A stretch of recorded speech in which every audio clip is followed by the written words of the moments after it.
everyone. Good morning. Happy weekend. Good morning, Kay.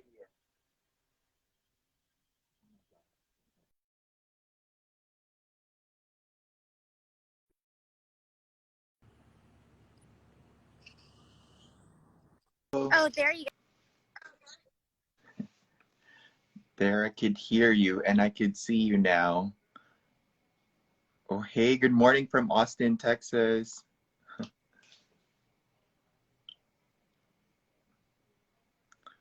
Ooh, Kay, your connection's a bit chappy. Chappy. Hey guys, good morning, good evening, or good afternoon, wherever you are in the world. Shout out to everyone. Let's see, we're just having a little bit of technical difficulties. My partner Kay is somewhere else in the US today. So we are, oh, there. go. Hello, good Hi. morning. Okay, there you go. I'm How gonna are be a you? filter today. I'm good. How are you guys? Don't mind me. I am I'm good. I chose my filter. Where are I know you? like Tell go them. through filters. You guys, I am Somewhere. in the great state of Texas right now. So Woo. please be patient with me and my signal because I'm out brunching, but plant commitments always. Yes. And everything's big in Texas. You can see It, all those huge plants there. I know. I'm sitting under a tree right now, you guys. Oh So my good god. morning, everyone. Ooh, Monterrey, Mexico. Yeah, hi. Hi, neighbor. I see you. All right, you guys. So thank you so much for joining us this morning. Today, episode 2, we're talking about Hoyas. Hoyas. We love Hoyas. Oh my gosh, so excited to talk about this because y'all, like, Hoyas are probably my favorite genus to grow. Like, love. And I know you've got a pretty big collection yourself, right, Sai? Well, I am starting. Well, I haven't. Well, Starting. through the years, I have started to fall in love with Hoyas, thanks to you as well. Oh. But yeah, I came to realize that I have a lot of Hoyas in my collection. Mm-hmm. Definitely. So we There's have a lot of things to cover today. Yeah. We do, yeah. We're gonna try and squeeze as much as we can in, and share as much as we know with you guys because we love Hoyas. We enjoy them. I think we're pretty good at growing Hoyas, right? We're pretty Yeah, good. I We've think lost a so. I'd few like here to and there, think so. but yeah. All right, so I'll start. I grow all of my Hoyas in passive hydroculture. All but 2 of my Hoyas are in passive hydroculture, and that is either with leca or in pond. Everybody has their own water reservoir, Mm. and they just really do well for my setting, at least in that setup. And I know I mentioned I have 2 that aren't, and that's only because I just haven't had time to convert them. Mm. But they will go to passive hydro because for me, it's kind of like a fire and forget type of mentality when it comes to the Hoyas and how I grow them. Um, and it's just super easy. Like, I don't know, like, how do you grow all your Hoyas, Sai? Well, just like you, I have most of them in passive hydro. Mine Mm-hmm. are mostly in pond. I do have several in leca, and I still have some in soil. And you're right, I'm already thinking of converting them because really the passive or semi-hydro situation plus inorganic substrates like leca or pond is the best way to go. I mean, my I feel Hoyas like are the probably the easiest plants that I'm taking care of right now. it really is. I feel like my aeroids require so much more attention than my Hoyas do because they just I don't know, like I just make sure they have water and then they grow and they're And that's constantly another bonus. Yeah, yeah. that's another bonus. For someone like me who likes to overwater, now that they have reservoirs, all I need to do is top up the reservoir and it doesn't really compromise the plants anymore because that Right. used to be my problem when my Hoyas were in soil. Yeah, so one of like the biggest things that I I was hearing and learning when I first started collecting Hoyas was that you don't want to overwater them. Like make sure that they're never Mm-hmm. overwatered. Let them dry all the way. And so I was like, well, that, that's interesting, right? Like, how do you ever know when to water it? So then, I did a little research, learned that they're epiphytic. Most of them are epiphytic plants. And so I thought, well, if in the wild they grow well just on the side of a tree and, just rely on high humidity and like whatever rainfall it is to keep them watered, Mm-hmm. perhaps they would do well in sort of like a lithophytic um, growing setup, which, when you think about it, like Pon and Leca, they're, you think of them kind of just like stones, right? So it's, I don't Mm-hmm. want to say that's Yes. a lithophytic way of growing, but um, so anyways, fast forward, I tried growing them in passive hydro and never looked back. I just think it's just so easy to grow them that way. Yeah. I I agree. don't know, like, I mean, how's I your experience regret with that? I regret not taking your advice before and not doing Pon or Leka. Oh And I'm like, no. what did I do for a year and a half? I just killed them. They would have grown so effortlessly like how they are right now. So it Yeah. really helps. I mean, if you guys need some information about passive hydro, Kay has an episode with our friend Maria that's Yeah. very thorough and detailed. I also have some YouTube videos about pond and how I grow my Hoyas on my YouTube channel. You could click Yeah. that in the link in bio. You've mentioned that they are epiphytic, and because they are more commonly found or endemic in the Southeast Asia or Yes. around Asia in general, that kind of growing condition, well, being us native from Asia, we would know like how the weather really is. And Yeah. I was surprised that it doesn't take too much effort to make them acclimate to what different weather conditions we're in right now. I found that they're incredibly adaptable, um, and they bounce back really easily. That's probably why I have so many of them, because they're just Mm-hmm. easy in general, right? Like, you guys, some of you know the stress that I put my plants through when converting, and the only Hoyas that I have lost were due to my own negligence and care, but not because of like the conversion or living in passive hydro. I just either got too busy or just didn't care and they died. But And no, it's sometimes with the way that they are, they can still enjoy the dry spells, even if I forget to refill my reservoir. yeah, Just because of that setup, it kind of makes them more tolerant to neglect. And it really absolutely, yeah. takes long-term neglect, I guess, for It's us to kill them that way. I mean, but yeah, speaking in general, I mean that's too general because there are other Hoyas that are very finicky, and sometimes it yeah. I takes think them a while. multiflora.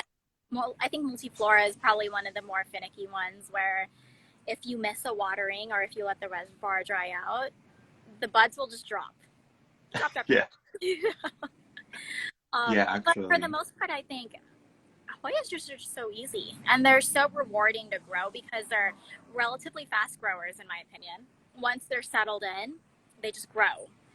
yes. And when they're receiving enough light, um, they just bloom. Like I have Hoyas, especially like my Lacinosa croniana types, they Mm-hmm. bloom just profusely and around the clock. I've always got something blooming on the Hoya wall. Um, and it's usually the Lacinosa croniana types that I have that are doing that. Sai, what is your favorite Hoya to grow? Well, my favorite Hoya for the leaves, the Meredithy. I'm not sure if I'm saying that right. I really Yes, gravitate towards the veiny, the big leaves. Those are, I absolutely. think, bloom wise, I really love the Mathilde that you gave me. It's actually a full plant now after 3 years, and it's Yeah. constantly blooming too. Is Um, I it? wish I wish my Caudata would bloom because I'm sure that'll be another favorite, which is also a trade from Joyce. Uh-huh. I love the furry blooms. What's your favorite? So foliage wise, I am a huge fan of Compacta, which is like kind of Mm-hmm. cringy, right? Because like they've got all these nooks and crannies, but Compacta and Linearis are probably like my favorite foliage types because they're just so different from all the other, all the other foliage. Like I love veiny leafed Hoyas. I love veiny-leafed plants in general. So of course, you know, I enjoy Polynora and Hmm. Meredithii and Callistophila finlaysonii. But I really think compacta, all the different compactas, and linearis are my favorite foliage types. And then as far as florals go, I love Lasiantha and Praetorii. Like Whenever you they're, post your whenever you post those blooms, I really love them. The color and those yeah, tiny furry details on the side of the bloom. I love them. And those were two that I acquired solely for their blooms because Hmm. their leaves are just, they're not anything special in my opinion. You know, Special. they Hmm. just look like regular vegetative um, Just foliage. green. Yeah, they're just green, nothing crazy. Not like, you know, Callistophila, which has beautiful venation. Meredithii, like you said, has beautiful Mm. venation. I even think Caudata. I think Caudata might be like the nice middle ground because they have these beautiful, like splashed foliage with Hmm. crenulated edges. Sometimes you can get blushing on them if it's Yeah, grown in more intense lighting. But then the blooms are gorgeous. a They are treat. Yeah, so that's a pretty. win-win for the Cordata. I Yeah. haven't managed to make mine bloom yet, Oh my but I gosh, started from a two-leaf, one-node cutting, so it's a full plant now. So it's great progress for yeah, less than a year. Um, so good. So because how do you mm, fertilize your Hoyas? Like, what is yes, your fertilizing regimen well, look mine, well, people ask me all the time. I'm sure you get this question as well. I fertilize all year round, actually, like? Yeah, because of my setup. Um, I get to incorporate diluted fertilizer all year round, and it's yes, up to the plant on how it would react. But yeah, that way, even if my pond fertilizer runs out, we've admittedly sometimes don't fertilize because pond is already it incorporates fertilizer already. I mean, it just lets my plants have the nutrition that they need. hmm, yeah. Same for me. So I have to admit, like, I get lazy oftentimes, and I just top off with water, just because life gets so busy. And you know, as Mm, long as they're getting the water that they need and they're staying hydrated, then I think we're good. But when I am a lot more strict about fertilizing, I use Fox Farms. And depending on the stage of growth that I see the mm-hmm, plant in, I'll adjust to what I'm giving them. So if I see that a particular Hoya is giving more vegetative growth and just pushing out a ton of leaves, mm-hmm, I'll do something with a higher or like a balance like 30-30-30, um, just to support that foliar growth. Now, when I mm-hmm. see a plant starts pushing more peduncles, then I start increasing the amount of potassium that I'm giving it. And by that, I mean I switch over instead of like the regular, just like maintenance formula, I'll start giving it like a bloom fertilizer just so Mm-hmm. that I can better support that bloom development and see those blooms out. Because I think with Hoya, the end goal is kind of to get the blooms to get Yeah. there, right? Like it's just so Mm-hmm. satisfying to get the blooms. So that's what I do as far as fertilizing goes. And a lot like you, I do weekly, weekly. So Weekly. that means like, you know, high dilution more often Mm-hmm. than following the more commonly, excuse me, the more commonly given like tip of like once a month. Oh yeah, more I like, yeah. yeah, You really have to adjust to whatever works for you. For me, since I also like watering, I'd rather do a very diluted mix because I know I often water them instead of doing a one-time big shot, whereas I might forget and miss yeah, it for the next month. Yeah. absolutely, totally. Um, so I know like Hoyas have been kind of a big like topic just Mm-hmm. last couple months as far as like acquisitions go. Um, when you and I started collecting Hoyas, I feel like they were a lot more affordable. Wouldn't you agree? Like, and it was a lot Definitely. easier to get. And now, just with the increased popularity of it, it's been Mm-hmm. really challenging. Like, how have you? Are you still acquiring Hoyas these days? And if so, like, how are you doing it? Yes. So you know Yes. me. I will receive an import probably next week again because I always like to try out new genuses. I have a Okay. friend who we always like split plants in between the two of us, so that Yeah. helps. But people always ask me like, where do you get Hoyas? What are the we're actually gonna answer some of their frequently asked questions on our Yes. Instagram stories later on. But I personally love to import plants on my own. Since I started in 2018, I just risked it because I guess I was being too cheap, and I thought that, okay, the effort might probably be worth it. And I see why the market has really skyrocketed, because a lot of people are importing plants, and I also import on my own, so you risk losing the plants. It takes a lot of TLC to wait for them to bounce Absolutely. back, grow, grow a stem or a leaf. And I understand that angle where it could be pricey. However, because of the demand, I don't think the supply is enough, and that's what is causing like the prices to go crazy. How Yeah. about you? What are your thoughts about this? No, absolutely. I think that for the growers that import and do like the legwork for that, Mm-hmm. I definitely think it's fair because there are Hoyas that just don't ship very well, and they Yeah. aren't as adaptable as others. And so, they put in so much work to make sure that it's good and that it's safe to ship to a new home and stuff like that. So I definitely get that. Um, I've only imported once in all of my collecting, Mm-hmm. um, and that's when I got a first taste of like how difficult it is to import. But I will say, if you guys are looking into importing, I think it's a great way to go. I think it's the most cost effective. However, just do it legally. And by that, I mean, get your FIDO cert, make sure that all your documents are in order because, um, there's always the risk of bringing in unwanted pests and Mm-hmm. disease via the plants. And the last thing we want is to compromise our local flora and ecosystems from imports. But also, aside from that, it becomes very expensive when you import something and you don't go through the proper channels and don't have the proper documentation. And then USDA confiscates it and then Confiscates. torches it. Um, Mm-hmm. and then you also get fined for that. So not only are you Yeah. out, several $100s, but then now you have to pay the government money as well. So I think, I'm not saying this to deter anybody from importing, but certainly, go the proper route just so that you get your money's worth out of it and are also protecting your local flora. Because that's like, I think, in my opinion, that's super important. Um, but these days, I have not bought a new Hoya in forever. First, my Hoya wall is full. I don't think I have Mm-hmm. space anymore on the Hoya wall to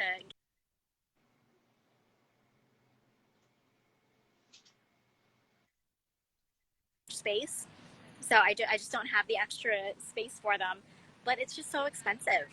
So I rely on trades with friends who, they may have like a decent sized Hoya that they're willing to cut, and I have something that they want, and we'll do a trade. But it's, I don't know. I mean, I think it's a tough time to collect right now. It's exciting, and I'm so excited that so many people are gaining a bigger appreciation for Hoyas, but holy smokes, it's expensive now. I know one of our questions that we got Mm-hmm. was, I think it was propagating in pond, and Mm-hmm. how much water should be on there. So my general rule for anything passive hydro related is just to always maintain 1/3 the Mm-hmm. media. So that doesn't necessarily mean the pot height, right? Because Yeah. your pot is this tall, but your media is only this deep. Then you just go by the measurement of how deep your media is and just go about 1/3 of that. And what I found with propagation, specifically with Hoyas, is that like if you have a propagation station or chamber, it is you'll have a higher success rate. So when I propagate, I have things in a closed bin to Mm-hmm. maintain high humidity. It's got a grow light and it's got a heat mat underneath, and I can get something rooted within a week. It's lightly rooted, but I think like in 1 month, Mm-hmm. it's well rooted and ready for a trade. So, how do you propagate? Yeah, sometimes for me, if it's an import, of course, you're right. You have to go through the right channels, set your expectations. Like, first of all, it might be a little bit cheaper, but it's not always a success story. Yeah. Things get confiscated based on on the weather, they freeze, Oh or yeah. they just Yeah. don't ship well, and you might end up with a wet stick. And you're lucky if that wet stick will turn into a plant. By the way, just to answer the questions, the mug is made by Angela Staling. She sent me this one. It's It's so cute. Saturday, so it's some cats and some of our favorite plants. Oh my god, I love Um, that. So cute. and going back to propagation, sometimes I just cut the Hoya directly, stick it in Yeah. pond, a third of the actual substrate height. That's also what I practice. And yeah, I put it in a heat mat. I depends on the size of the specimen. I can't always fit them in a humid box, but I make sure that they're near a humidifier, or if it's a Sure. humid room like this one, the conditions are kind of met, and they root within weeks. Sometimes that works for me. Yeah. Um, the fleshier stems, like your Bella, your Polynura, you could root them in water. And then Hmm. once they have a little bit of roots, you could transfer them in your pond, leca, or your preferred substrate, which can be soil. Now, we So have. I think we have time for one more question. Mhm. Um, what do you have over there? This one might be a common one from All Drachman. According to you, which potting mix is most suitable for Hoya conditions? Like probably a general blanket question. So I like to approach this. Um, it's very specific, I think, in my opinion, to Mm-hmm. your growing environment, right? So if you Mm-hmm. live in a very dry, high light area where your plants are getting a lot of light, you could probably get away with something that's a little more dense. However, and we're talking about organic substrates here. However, if you're just growing in a normal home Mm-hmm. environment, I think it's always a better option to go chunkier and airier so that you don't Yeah. compromise the roots and the stems of your plants. Now, if you're like Sinai and you enjoy growing in passive hydro, then I think you really can't go wrong with pon or leca. The majority of my collection is Yes. leca, and the only ones that I have in pon are they were my specimen size ones that I needed the weight to hold them down into the pot. Mm-hmm. But my general rule is if it can go in leca, it's going in leca. What is your take on it? Because I think you have a lot more experience than I do in growing in organic media, specifically with Hoyas too. So what is your take on that? Well, if you're gonna stick with soil and other substrates that you mix with soil, always go for the chunky ones, especially if you're either on whichever end of the spectrum. Like if you're an overwaterer, go to the coarse, um, Right. more airy mix. If you're an underwater, you're right. You can stick with a more denser mixture or composition. However, for me personally, I just go for a coarse, airy mix. You could just stick with plain soil, cactus soil, a little bit of orchid bark, perlite. That usually works. You also have to adjust your watering because you have to remember whatever Hoya you have to look up where they're native from and mimic that condition. Yes. Um, they will acclimate eventually, but the golden rule of thumb is to always try to make the transition as smooth as you can. Absolutely. I could have said it better myself, Sai. That was absolutely right. Um, but yeah, I think that's all the time that we have for today. Thank you guys so much for tuning Yes. in with us. If you have any more questions and you are watching this on the replay, definitely post your questions Mm-hmm. below, and Sai and I will definitely, try our best to get back to you guys and share more of our experience with y'all. Again, thank you so much for joining us. Mwah! Bye, Bye. guys. Bye.